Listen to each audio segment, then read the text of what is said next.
João vai dizer na sua palavra que no princípio ele era o verbo, e o verbo estava com Deus, e o verbo era Deus. Então Jesus é muito antes de todas as coisas, e com certeza ele vai ser muito depois de todas as coisas, e isso é o que alegra o nosso coração.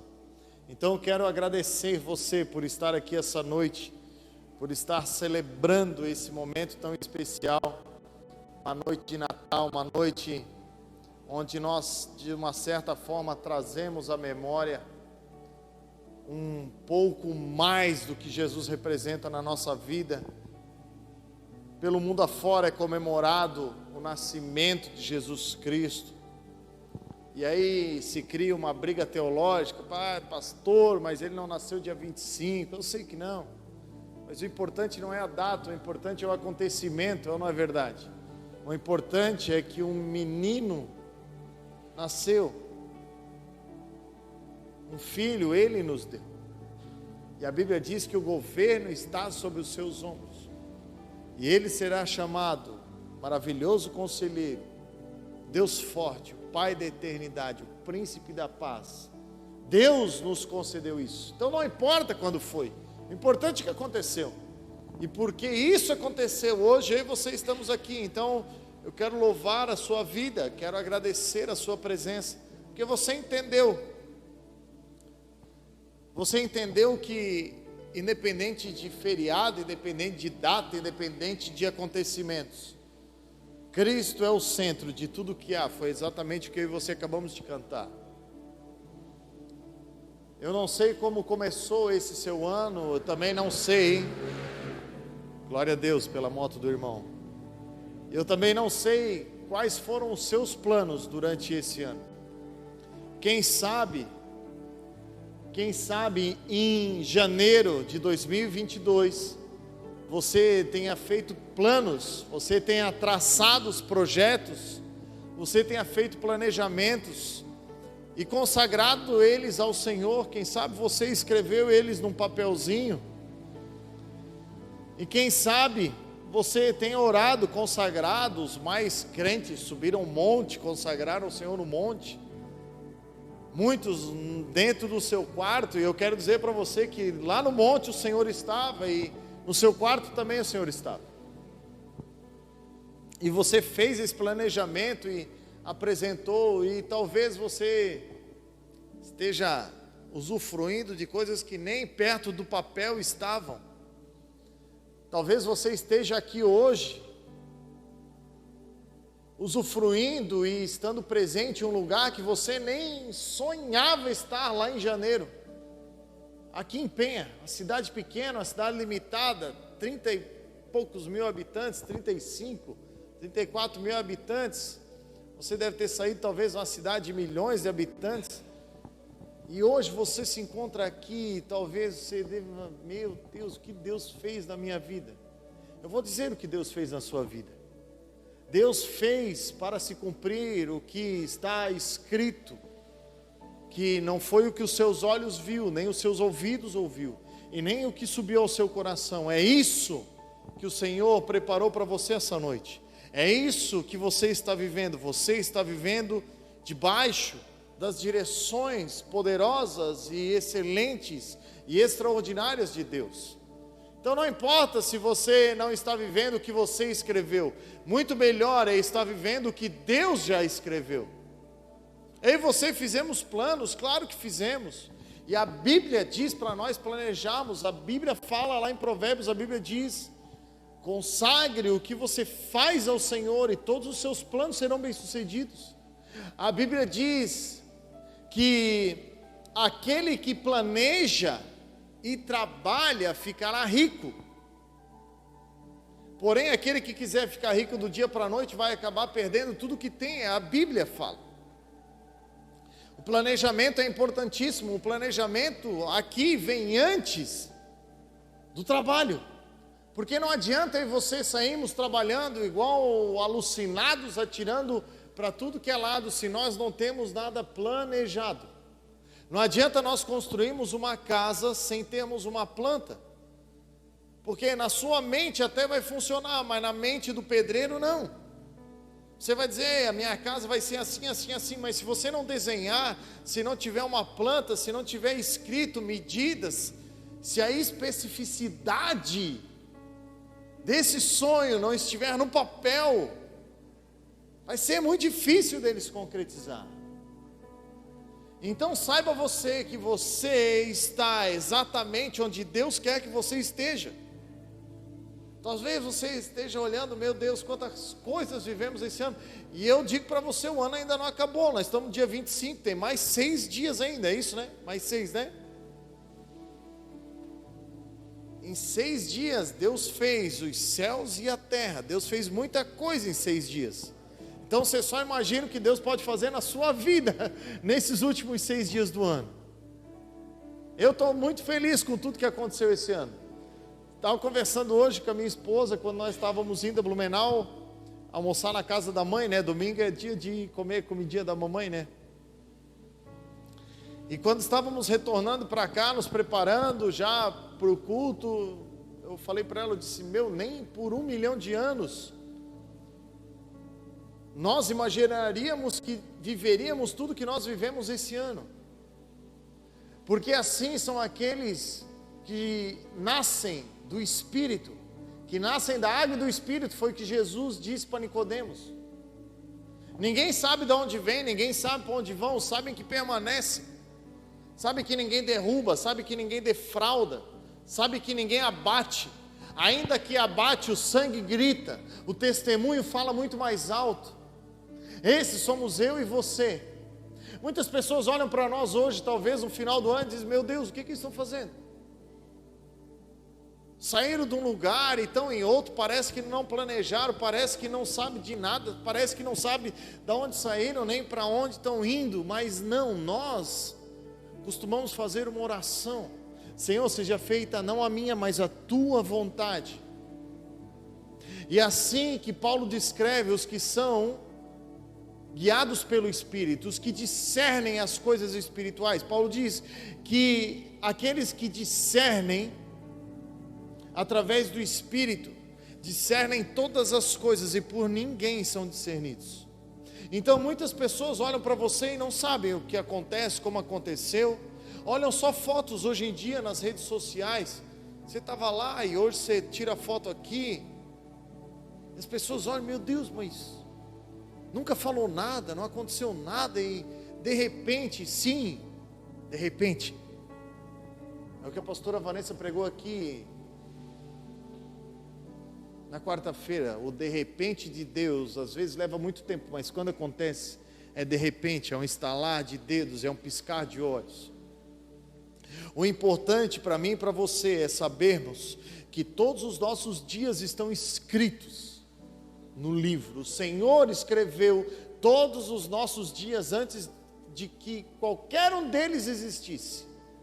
Essa é a onisciência de Deus, por isso que não importa onde eu e você estamos, o importante é quem está conosco, porque muito maior é aquele que está conosco do que aquele que está no mundo, muito maior é aquele que nos guia do que aquele que tenta nos fazer cair no abismo, muito maior é aquele que nos abençoa do que aquele que nos amaldiçoa, muito maior é aquele que é o guarda, que é o sentinela, que é o Senhor que não dorme, que não pisca, que não tosqueneja, do que aquele com setas inflamáveis. Muito maior é aquele que cobre a sua casa do que aquele que tenta derrubar a sua casa. Muito maior, muito mais poderoso é o sangue de Jesus que está sobre você do que a acusação de todos os pecados que um dia você fez. Esse é Jesus Cristo, aquele que nos lavou, que nos remiu, aquele que derrama a sua graça sobre nós, e verdadeiramente estamos comemorando um dia, uma época de presentes, e qual o maior presente senão a graça de Jesus que está sobre mim e sobre você? Afinal, somos salvos pela graça, por meio da fé em Cristo Jesus. Isso não vem de nós, é um dom de Deus, é um presente, é uma dádiva. É por isso que eu e você não podemos viver uma vida por meritocracia, por merecimento, não. Nós precisamos viver conforme Jesus viveu. E com certeza, enquanto eu falo isso, na sua mente começa a passar os versículos dos evangelhos onde Jesus jantava com pecadores, Jesus orava com leprosos, Jesus andava com as prostitutas, Jesus andava com os menos favorecidos, com os publicanos, e isso era um escândalo. Mas ele não queria causar o escândalo, ele queria apresentar o reino de Deus, que não é comida e nem bebida, não é desse mundo, mas é paz, justiça e alegria no Espírito. É por isso que muitas pessoas não entendem. É por isso que muitas pessoas olham muitas vezes para mim, para você e perguntam: mas por que você faz isso? E a resposta é simples, é clara, é prática. Porque não vivo mais eu, mas Cristo vive em mim. E a vida que eu vivia na carne, agora eu vivo pelo Espírito. Logo eu não faço mais o que eu quero, mas eu faço o que o meu Senhor quer que eu faça. Então, muitas vezes eu e você vivemos na nossa contramão da nossa vontade, da nossa alma. Mas quando nós estamos na contramão da nossa alma, nós sabemos que estamos totalmente sendo guiados pelo Espírito. Porque é uma militância do Espírito contra a carne, da carne contra o Espírito. Então fique feliz se muitas coisas estão acontecendo na sua vida e você olhou e, uau, já aconteceu? Sim, já aconteceu. Usufrua desse presente poderoso de Deus, que é a graça na sua vida, sobre a sua casa, sobre a sua família. Não desista de pregar isso. Não desista de dizer que o Senhor é bom, que a sua misericórdia dura para sempre. Tá, mas meu Deus, pecam, vivem pecando, vivem se desvirtuando, não importa. O importante para mim e para você é pregar, é falar o tempo todo, ide pregar o evangelho a toda criatura, não é aos que a gente mais ama, não é só aos nossos familiares, não é aos que merecem, não, é a toda criatura. É o pecador, é o assassino, é o adúltero, é o homicida, é a toda criatura. Porque um dia a Bíblia diz que nós estaremos perante o Senhor e Ele vai dizer para aqueles que estiverem à sua direita: obrigado, porque quando eu tive fome, vocês me deram de comer. Quando eu tive sede, vocês me deram de beber. Quando eu estive preso, vocês me visitaram. Quando eu estive doente, vocês foram lá orar por mim. E a Bíblia relata que eles perguntaram ao Senhor: mas quando que nós fizemos essas coisas? Quando vocês fizeram pelos meus pequeninos, quando vocês foram buscar aqueles que não tinham força para vir até o aprisco, quando vocês saíram e entenderam e praticaram o ID, quando vocês fizeram valer a pena cada gota do meu sangue sobre a vida de vocês, quando vocês falaram do meu amor para cada um deles, a mim vocês fizeram. Isso é graça. É entender que nós não fazemos porque nós merecemos, nós fazemos porque nós recebemos. Isso é graça de Jesus. Porque eu não sei você, mas eu também não merecia. Eu fui alcançado. E na noite que eu fui alcançado, só eu fui alcançado. Haviam ali umas 10 pessoas e naquela noite só eu aceitei Jesus. Para muitos talvez, meu Deus, só um. Mas a Bíblia diz que a festa no céu, quando um pecador se arrepende. Então não perca a oportunidade de falar para Jesus, ainda que seja para uma pessoa no seu dia. Eu e você não sabemos o que pode acontecer no outro dia, na outra semana, no outro mês. Porque um planta, o outro rega, mas quem dá o crescimento é o Espírito que convence. Eu e você falamos, eu e você pregamos, mas quem convence é o Espírito. É por isso que você não podemos parar de pregar. É por isso que você não podemos parar de falar, porque nós temos que falar o tempo todo, pregar o tempo todo. E talvez na sua mente alguma vez deva ter passado: meu Deus, mas quem deu crédito à nossa pregação? A nossa pregação não é para ter crédito, ela é para ter manifestação do Espírito Santo. Então, às vezes, um Deus te abençoe é uma pregação. Um Jesus te ama é uma pregação. Pequenos detalhes podem mover coisas grandiosas através da sua vida. E isso tudo, se eu e você estivermos totalmente embasados e alicerçados na palavra de Deus. É por isso que o Senhor nos presenteou, por isso que Ele nos escolheu. E Ele espera que eu e você tenhamos essa mesma vontade, tenhamos essa mesma vontade de ir e alcançar, de ir e pregar. Principalmente aqueles que dizem que não vale a pena, aqueles que falam, mas está ali porque merece. Que bom que ele está ali porque merece, porque agora vai chegar algo que ele não merece, e é exatamente isso que vai transformar a vida dele.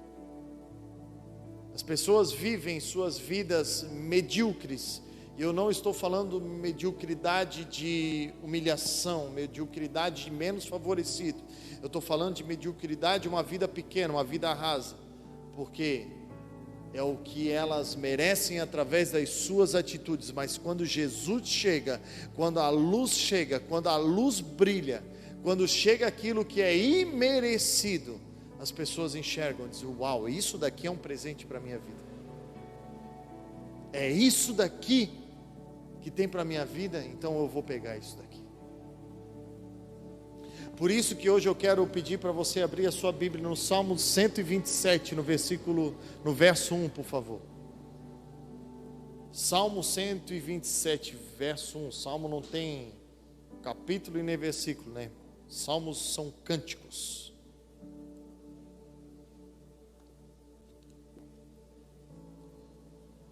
Salmos 127, 1.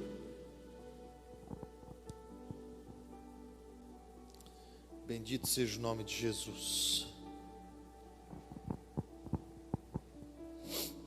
Amém? Todos acharam? Se não for o Senhor o construtor da casa, será inútil trabalhar na construção. Se não é o Senhor que vigia a cidade, será inútil a sentinela montar guarda. Amém? Feche seus olhos, por favor. Pai, em nome de Jesus, nós queremos louvar o Teu nome uma vez mais, Senhor, bendizer o Teu nome mais uma vez, pela Tua palavra, pela Tua poderosa palavra, Senhor, essa palavra que com certeza vai produzir um fruto poderoso dentro do nosso coração. Essa noite tão especial, Senhor, essa noite onde estamos celebrando o último culto de celebração aqui, nessa igreja, Senhor, desse ano. Porque semana que vem estaremos comemorando um novo ciclo na nossa vida. E anos vão, anos vêm, Senhor, e o que nós queremos mesmo é permanecer sob a Tua palavra, debaixo da Tua autoridade, sendo guiados pelo Teu Espírito, porque isso nos trouxe até aqui. Até aqui o Senhor tem nos ajudado, até aqui o Senhor tem nos sustentado, e é isso que importa. O importante é nós estarmos onde o Senhor quer que nós estejamos. E a Tua palavra, Senhor, ela é a luz, ela é a lâmpada. E que essa noite não seja diferente, que ela venha e cumpra o propósito a qual ela está sendo enviada, Senhor. E que tudo que for falado, como o que já foi falado aqui, seja para honra, glória e louvor do Teu santo nome, em nome de Jesus. Amém? E graças a Deus. Salmo 127. Quem nunca leu, quem não conhece? O salmo que fala sobre os filhos, que os filhos são herança. Esse salmo, ele faz parte de uma série de 15 salmos, que vai do Salmo 120 até o Salmo 134. Pastor, hoje é culto de ensino? Não. Mas é importante eu e você sabermos disso. Nosso curso de teologia é outro dia. Mas para entendermos, para eu e você entendermos o que Deus quer transmitir para nós, nós precisamos primeiramente entender o contexto do qual se trata o texto. Porque muitas vezes a gente lê algo e acha bonito, acha legal, acha interessante. Se Deus é por nós, quem será contra nós? Não há mais condenação para aqueles que estão em Cristo Jesus. Eu posso tudo naquele que me fortalece. Todas as coisas cooperam para o bem daqueles que amam a Deus. Eu não estou dizendo que esses versículos são errados ou são ruins, não, eles são extraordinariamente perfeitos, porém todos eles estão dentro de um contexto, e quando eu e você entendemos verdadeiramente o contexto, então nós entendemos mais a fundo o que Deus quer na nossa vida, porque nós temos a opção de ter uma vida rasa, uma vida média, ou uma vida profunda em Deus. Você lembra?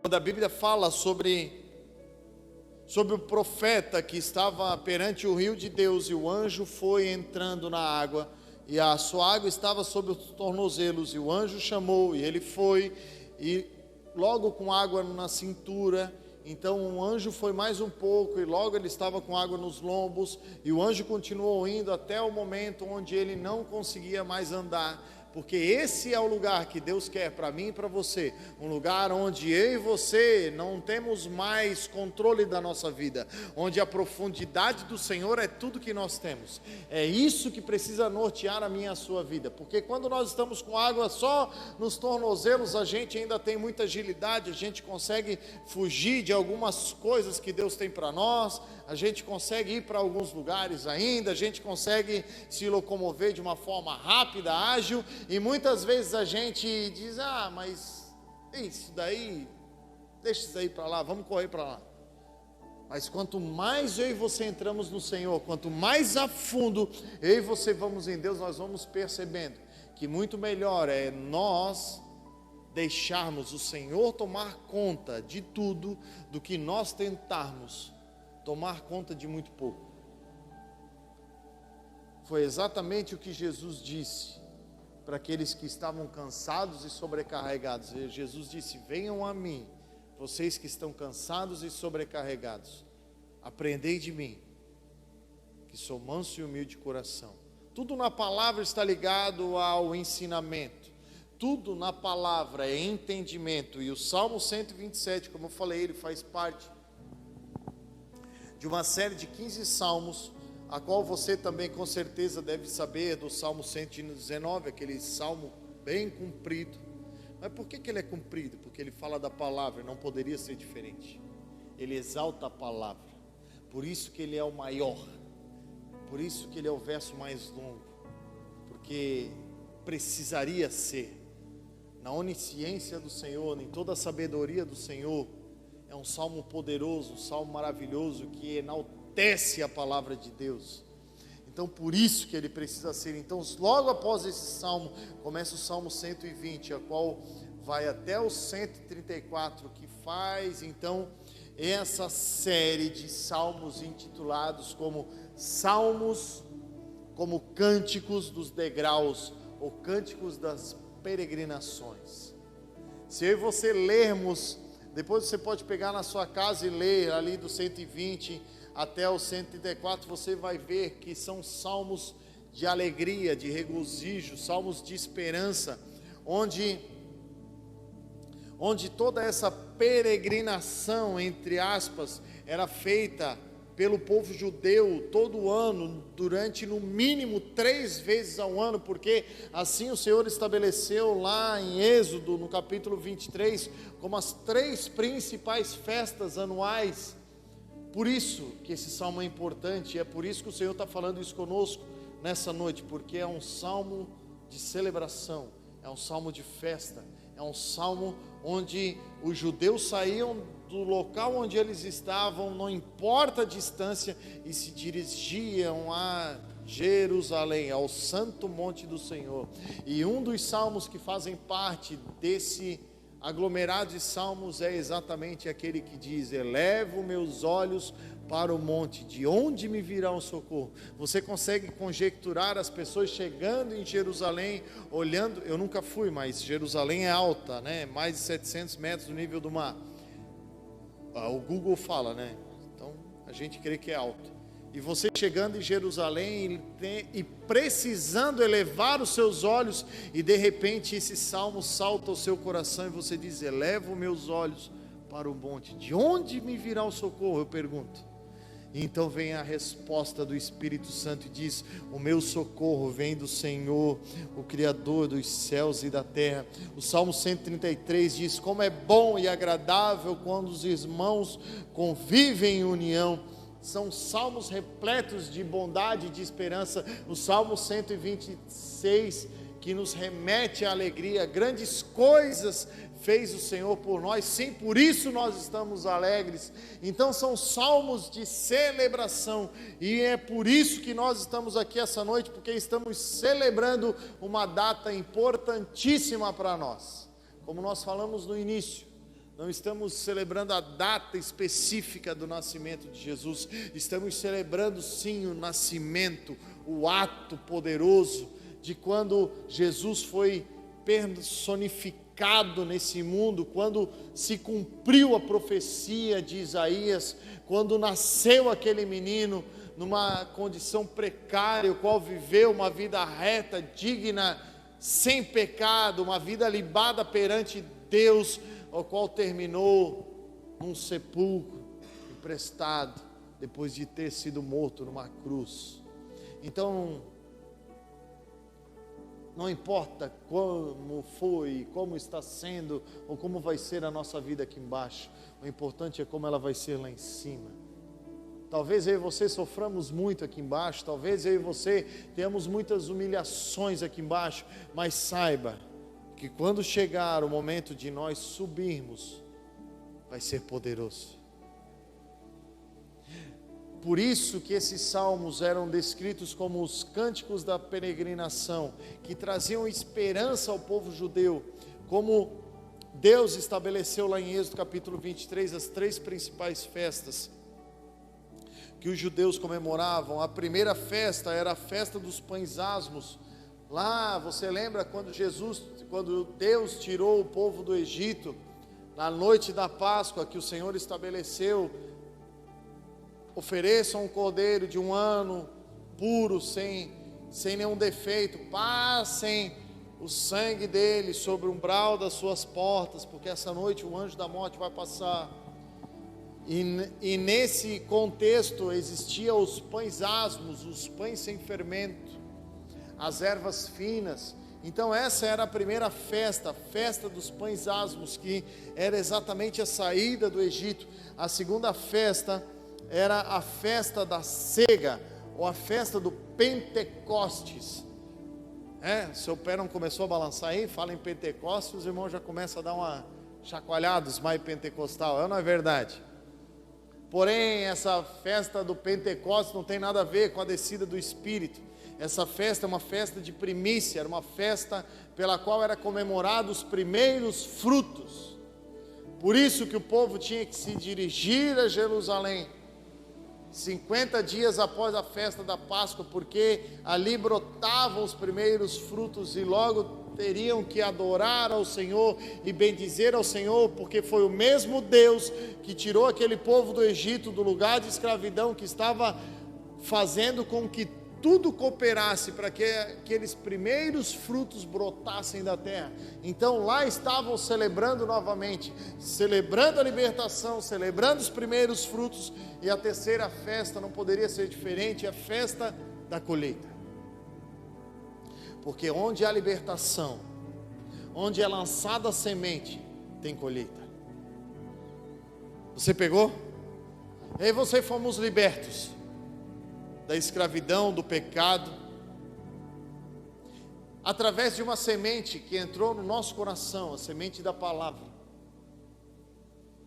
E essa semente, a Bíblia diz que quando ela encontra uma terra boa, ela frutifica e dá fruta 30, 60 e até 100 vezes. E essa festa da colheita representava exatamente a bondade de Deus, como Deus tinha sido bom, como Deus tinha cooperado com chuva, com sol, com o tempo, para que eles pudessem ter uma colheita farta, para que eles celebrassem esse momento. Então o Senhor estabeleceu essas festas. Logo, entendemos que Deus quer que celebremos as coisas que adquirimos. E aí eu quero perguntar para você: quando foi a última vez que você fez uma festa? Eu não estou falando em data comemorativa, aniversário, Natal, Ano Novo, Páscoa, Dia dos Namorados, casados, Dia das Mães, Dia dos Pais, enfim. Quando foi a última vez que você celebrou um milagre, uma bondade de Deus na sua vida? Você sabe o valor que isso tem para mim e para você? Quando eu e você celebramos de verdade, quando eu e você recebemos algo poderoso de Deus, e nós paramos o que estamos fazendo e dizemos: Senhor, muito obrigado. Celebrar, cantar, botar um louvor lá no último volume, de dia, né, irmão? Não vai incomodar o vizinho à noite, né? Bota o louvor de dia, para dar bom testemunho. E celebrar. Quando foi que você fez isso? Você sabe por que Deus está falando isso comigo e com você? Porque a maioria das retrospectivas anuais que eu e você fizemos, elas têm muito mais situações difíceis do que situações boas. Se eu pudesse dar agora uma folha de papel em branco para você e uma caneta, e essa folha dividida ao meio, e pedisse para você enumerar as coisas boas e as coisas ruins que aconteceram com você durante todo esse ano, eu dou um palpite fácil e com certeza, quase 100% assertivo, de que eu e você preencheríamos o lado das coisas ruins, e talvez meia dúzia de coisas boas nós colocaríamos ali. Isso está totalmente ligado à celebração. É por isso que Deus estabeleceu isso lá em Êxodo como um estatuto perpétuo. Era inegociável. Deus escreveu: vão a Jerusalém e ofereçam sacrifício, dancem, cantem louvores. E é por isso que esses salmos estão aqui. Por isso que esses salmos foram separados, para que durante a peregrinação, para que durante a romaria, esse povo saísse cantando do lugar onde eles estavam até a chegada no santo monte do Senhor, para que a alegria fosse contagiante, não só para eles, mas por todos os lugares que eles passavam. E isso é importantíssimo para mim e para a sua vida, no quesito testemunho.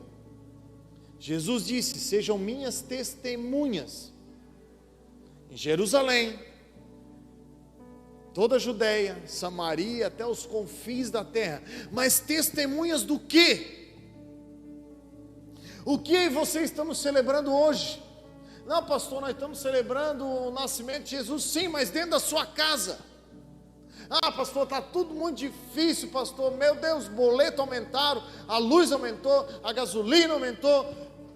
A irmã fica meia hora no banho, lava cabelo e depois liga a máquina e o dia está quente e todo mundo quer dormir no ar-condicionado. Você está vendo?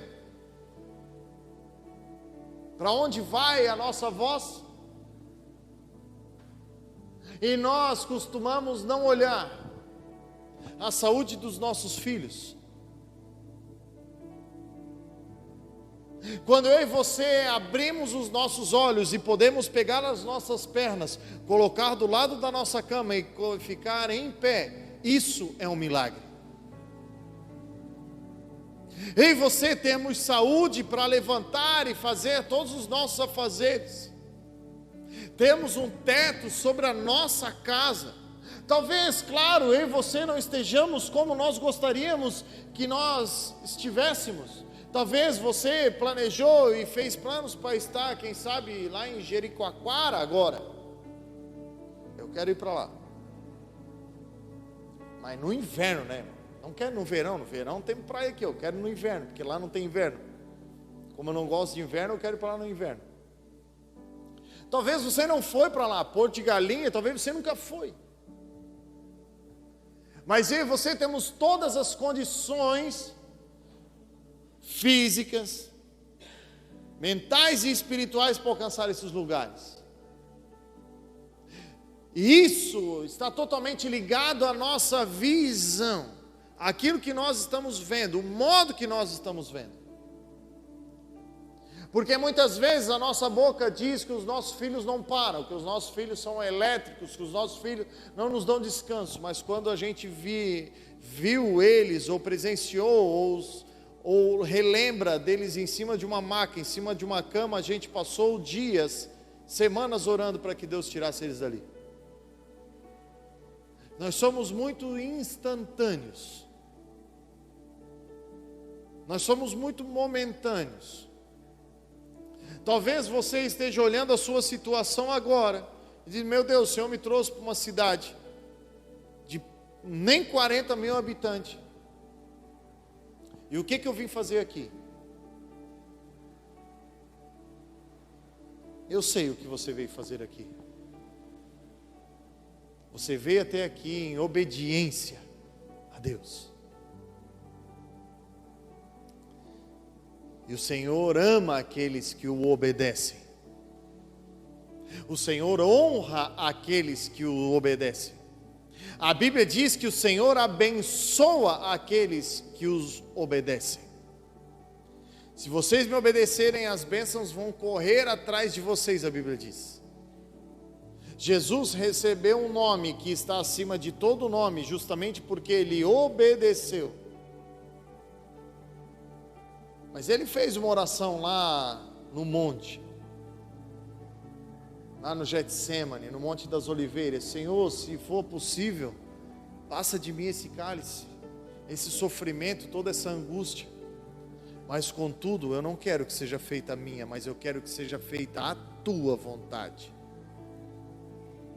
Então, nem em 1 milhão de anos, meus irmãos, nós vamos saber o que é melhor para nós em um dia do que o Senhor ao longo de toda a nossa vida. Nós podemos desenhar o nosso dia perfeito, um dia perfeito, e ele não chegará nada em perto do que um dia desenhado pelo Senhor.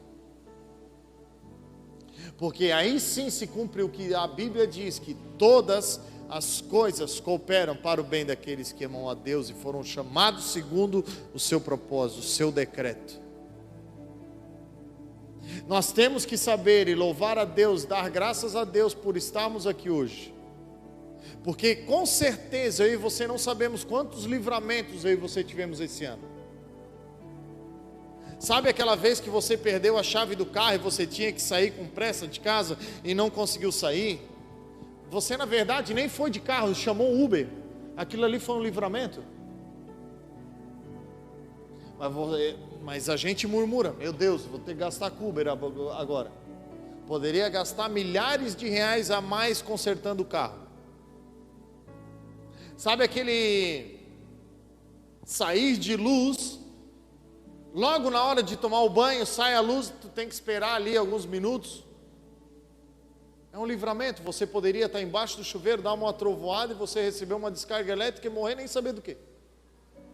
Mas a gente murmura porque saiu a luz.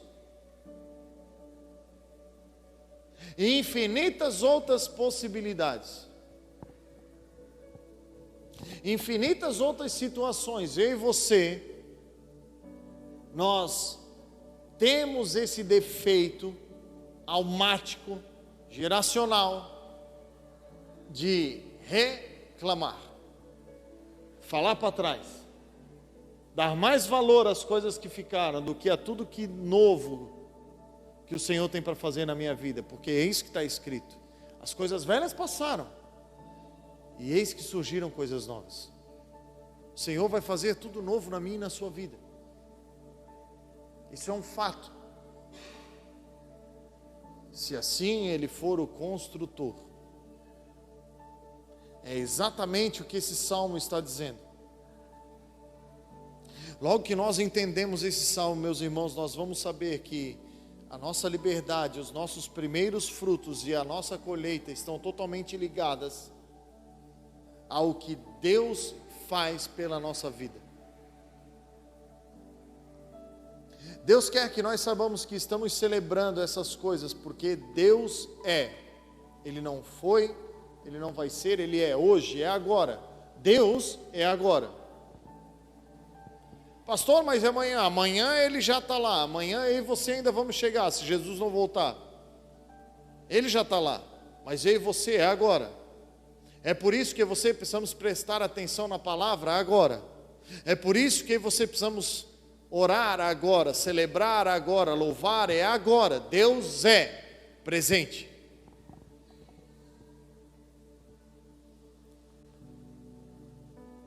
Ele é o nosso construtor, mas não quem faz, porque quem bota a mão na massa é eu e você. Ele é o nosso construtor, ele faz com que tudo coopere, ele rege o universo ao nosso favor. Você já parou para pensar em alguns momentos da sua vida assim, quando caiu alguma coisa no teu colo assim, sem você fazer esforço nenhum? Meu Deus, mas como que isso aconteceu, né? Recebeu um telefonema, uma proposta de alguém que você nunca viu na vida, e de repente aquilo acontece, você diz, meu Deus, que Deus é bom, né? Deus faz o que nós não podemos fazer, mas o que nós podemos fazer, Deus não faz. Você entendeu? É como se Deus fosse um engenheiro, um arquiteto, e nós os pedreiros e os serventes. Aquele que põe a mão na massa, literalmente. Por isso que se o que fizermos não estiver de acordo com o que o arquiteto desenhou, é em vão trabalhar. É o que o Salmo fala. Se o Senhor não for o construtor, é em vão trabalhar. Não adianta. E aí agora talvez a sua memória deva vir várias situações de famílias que você conhece, que tentaram construir impérios, famílias, tentaram construir legados, e tão rápido subiram, logo desceram, porque estavam sendo firmados na força do próprio braço.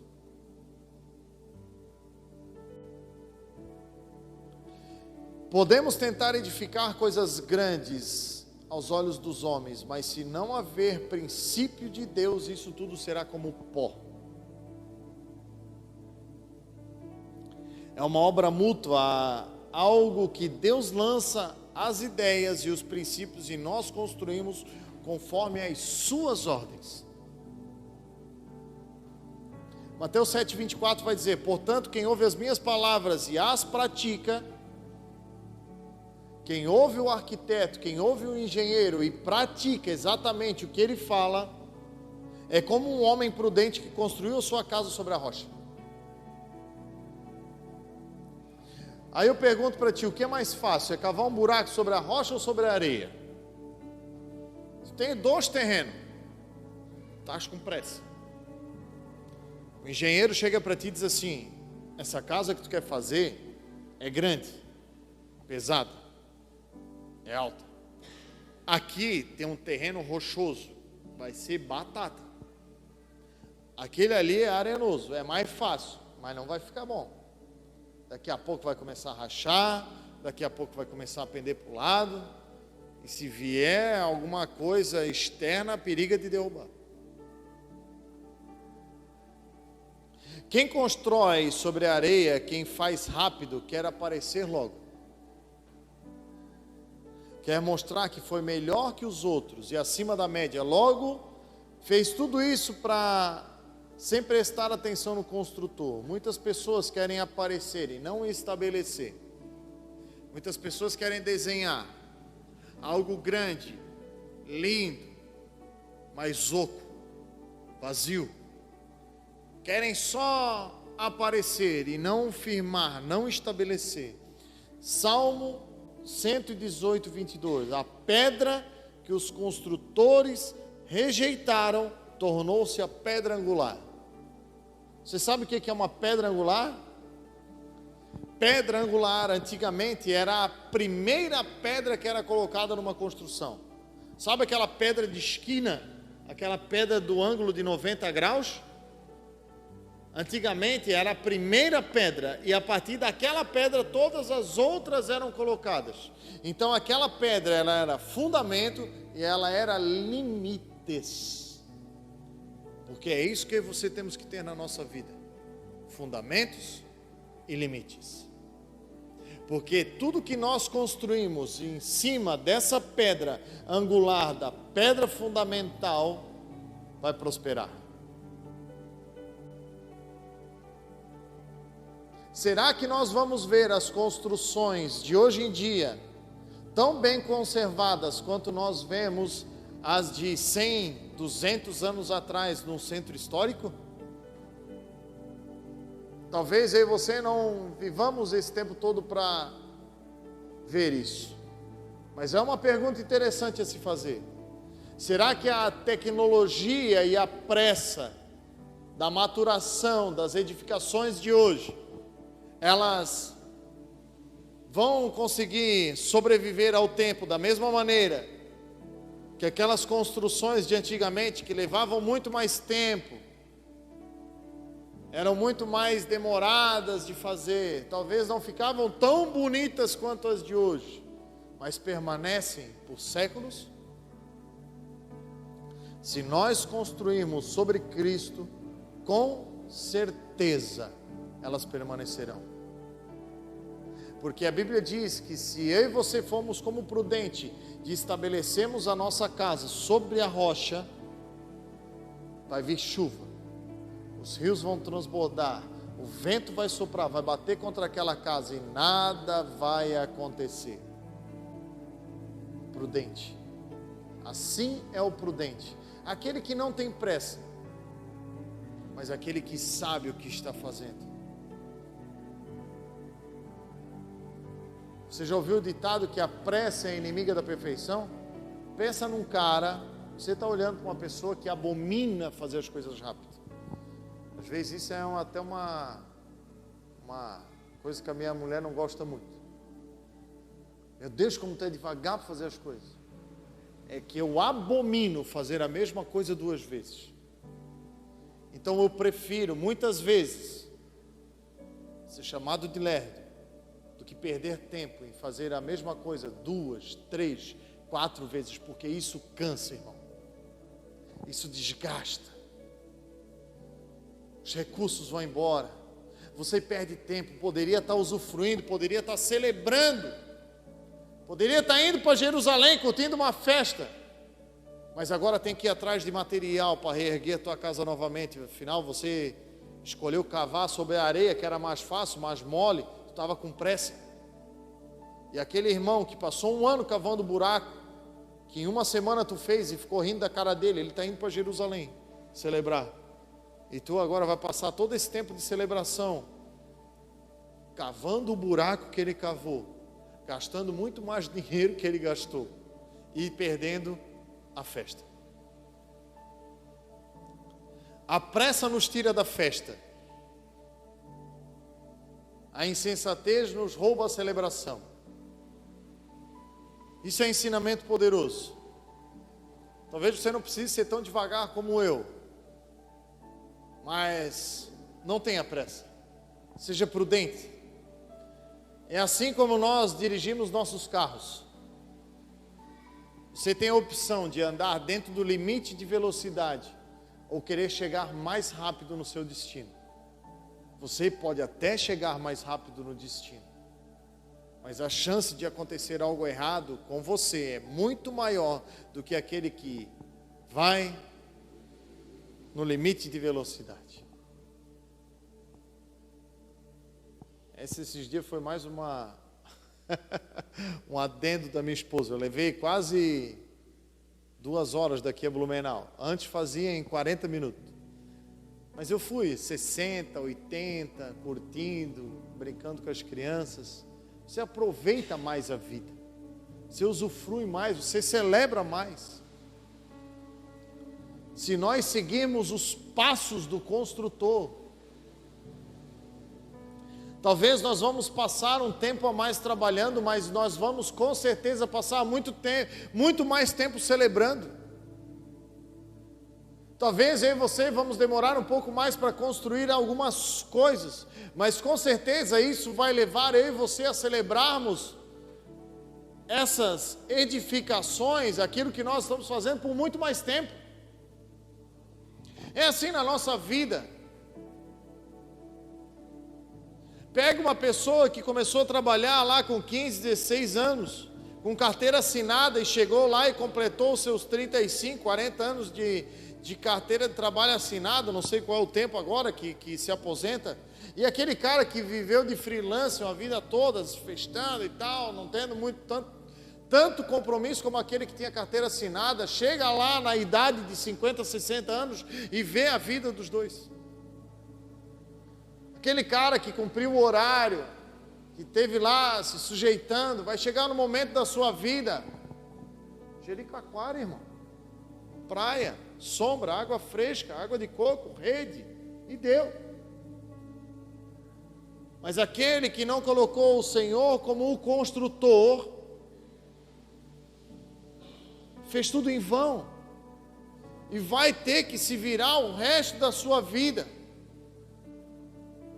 E aí vai fazer o que o próprio Salmo diz, no verso 2, será inútil levantar cedo e dormir tarde, trabalhando arduamente por alimento. O Senhor concede o sono àqueles a quem Ele ama. E aí eu pergunto para ti, meu amado, quem o Senhor ama? Aquele que tem os meus mandamentos e os guarda, esse é o que me ama.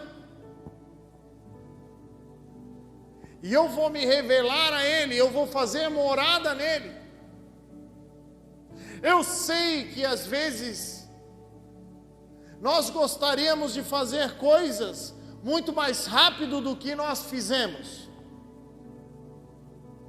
Eu sei que às vezes nós gostaríamos de ir muito mais longe do que nós estamos hoje. Mas se nós estamos aqui, louvado seja o nome do Senhor. Talvez hoje nós não entendamos, mas com certeza, em dezembro de 2023, você vai saber porque você esteve aqui essa noite. Você vai saber, vai passar um período de tempo e você vai saber exatamente o porquê Deus fez tudo o que fez na sua vida, da maneira que fez, da forma que fez e levou o tempo que levou. Porque é muito melhor esse sujeitar-se ao construtor, porque ele fez a planta, ele estudou, ele sabe de tudo. Ele sabe de todas as coisas, de todas as coisas. Irmãos, não havia chovido sobre a terra, e ele chamou um homem e disse: faz um barco. Noé nunca perguntou por quê, ele só fez. Por quê? Porque o construtor havia ordenado.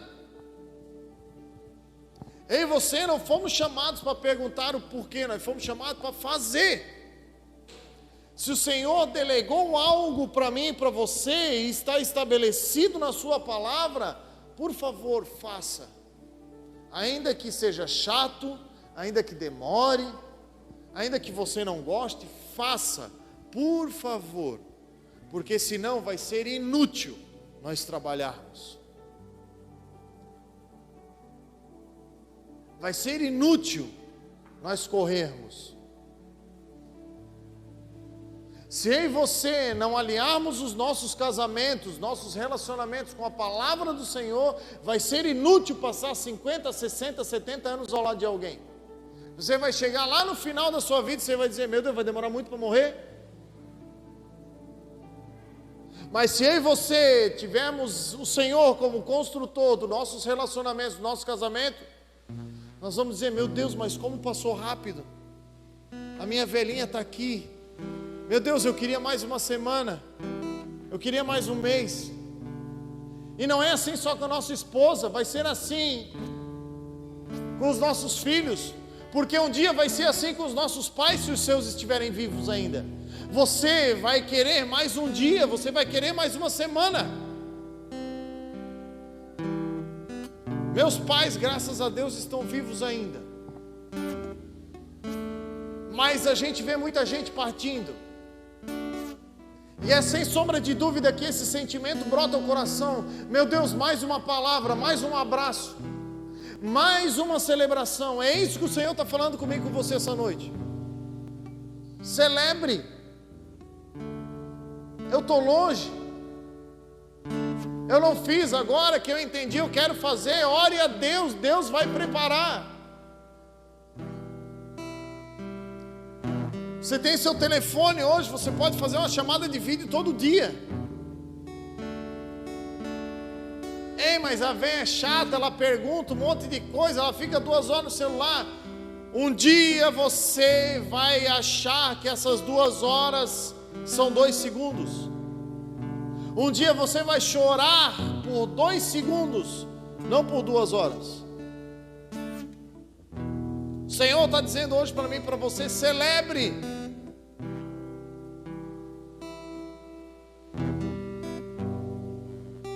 Os nossos filhos crescem tão rápido, o tempo passa tão rápido, mas se o Senhor for o construtor de todas as nossas atitudes, nós vamos nos alegrar, nós vamos celebrar. Se nós ensinarmos as crianças no caminho que elas devem andar, quando elas crescerem, elas não vão se desviar. Ao invés de eu e você buscarmos, nossos filhos no centro de recuperação, nós vamos estar celebrando com eles dentro da nossa casa. Ao invés de eu e você perdermos tempo lá num presídio, numa clínica psiquiátrica, a gente vai estar celebrando com eles dentro da nossa casa, se o Senhor for o construtor. Por isso que o Senhor precisa ser, porque se não for o Senhor, é em vão. E é por isso que esse salmo está escrito aqui, é por isso que o Senhor está falando isso para mim e para você, exatamente na data de hoje. O Senhor quer ver um sorriso de novo no seu rosto, meu irmão e minha irmã. Porque o Senhor está te achando muito triste por esses dias.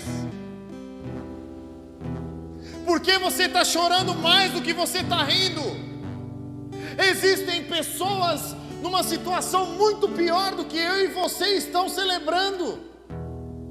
O Senhor está dizendo hoje: eleve os seus olhos, venha para Jerusalém, venha para a minha cidade, venha para a minha presença e celebre a vida que eu te dei. Abra um sorriso nesse seu rosto, mostre esse dente branquinho, bonito para Jesus, irmão. Pastor, mas não está fácil, irmão, nunca seria fácil. Não existe um versículo na Bíblia que diz que vai ser fácil. Existe um versículo que diz que as leves e momentâneas tribulações não vão se comparar à glória que será revelada. Meu Deus, que glória é essa? Eu não sei, mas eu espero. Meu Deus, quando acontecer vai ser poderoso. Celebre, irmão. Deus é um Deus de festa. Jesus iniciou seu ministério numa festa. Você consegue imaginar Deus criando tudo? No princípio era a terra sem forma e vazio. O que é isso? É um lugar chato. Era um lugar inerte, feio, sem forma e vazio. E o Espírito de Deus pairava sobre a face das águas. Então Deus disse: haja luz.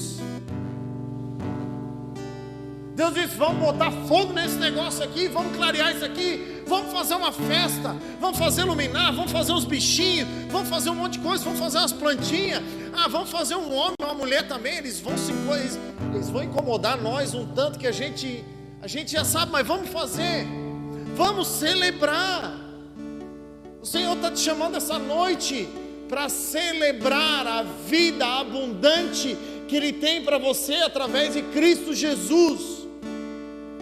Jesus disse em João capítulo 10, o ladrão vem senão para roubar, matar e destruir, mas eu vim para que vocês tenham vida e tenham em abundância, para que vocês tenham vida e tenham festejando, para que vocês tenham vida e tenham celebrando. Então não importa do jeito que está, irmão, O importante é que eu e você estamos, e o importante é que o Senhor também está, porque onde estiverem 2 ou 3 reunidos em seu nome, ali Ele está, e Ele quer que eu e você celebremos. Irmão, o que vai ser? Como é denominado a volta de Jesus? Fala para mim o que vai acontecer, irmão. Um banquete. O que é um banquete? É onde tem festa.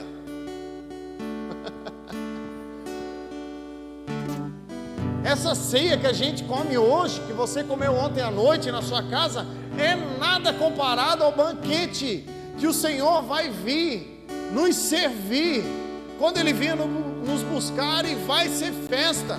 A festa no céu, quando o pecador se arrepende, tudo acaba em festa, irmão. Então eu e você precisamos nos levantar e peregrinar em rumo a Jerusalém, a terra prometida. Que esse sentimento esteja dentro do meu e do seu coração, e que essa noite nós tenhamos consciência de que nós estamos caminhando para esse lugar. Pastor, eu não estou vendo, não importa, irmão, creia, mentalize que um dia a nova Jerusalém vai descer, e é para lá que nós estamos indo.